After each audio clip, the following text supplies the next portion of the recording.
Bonjour à tous. Dans cette vidéo, je te cite tous les dangers auxquels tu peux faire face avec ton spitznain. Commençons.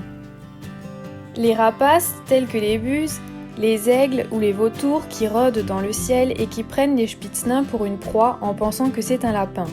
Lorsque tu vas te promener dans un champ et que ton spitz est sans laisse, jette un œil dans le ciel. Comme dit le dicton, mieux vaut prévenir que guérir. Les gros chiens peuvent être dangereux pour le spitznain. Tout d'abord parce qu'ils font le quadruple de leur poids, mais il peut arriver également qu'un autre chien agressif et mal maintenu par son maître attaque ton spitznain. Même si les spitznains veulent paraître courageux, ils sont fragiles et ne sont pas en mesure de se défendre face à un colosse. Quand arrivent les beaux jours, les guêpes sont de sortie et nos loulous aiment chasser les insectes volants. Un être plus petit qu'eux ne se présente pas souvent.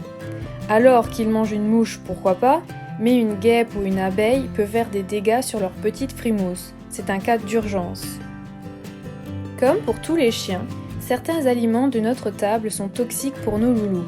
Leurs petits estomacs ne supportent pas le chocolat et les raisins qui entraînent une ingestion, les fruits contenant des pépins ou des noyaux, les os qui peuvent perforer leur estomac, les légumes crus, les viandes grasses qui enflamment le pancréas, le thon en boîte qui est trop salé et mauvais pour les reins, certains champignons toxiques et les aliments moisis ou périmés qui contiennent des toxines dangereuses.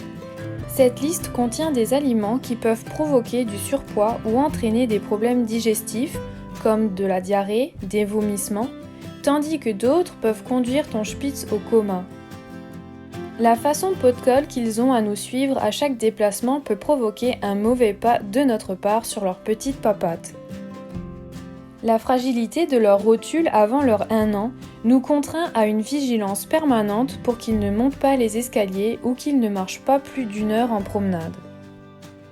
La valeur d'un spitznain peut rendre folle certaines personnes, à tel point qu'on entend de plus en plus des enlèvements de loulous de Poméranie. La circulation de véhicules dans des petites rues doit te faire redoubler de prudence, car un spitznain est si petit qu'il n'est pas visible dans les angles morts et rétroviseurs de l'automobiliste. Lors de leurs moments de folie, nos bouts de chou peuvent vouloir sauter d'un muret ou d'un canapé, mais une telle chute à leur jeune âge peut fragiliser leurs articulations. Leur envie de tout mastiquer et leur petite trachée nous obligent à vérifier tous les jouets ou objets afin de s'assurer qu'ils ne s'étouffent pas avec ces derniers. L'éducation d'un grand chien n'est pas la même que celle d'un spitznain. Attention, je ne dis pas qu'il faut être plus souple ou laxiste, mais un geste humain brusque aura des conséquences plus lourdes sur un spitznain que sur un chien costaud et rempli de muscles.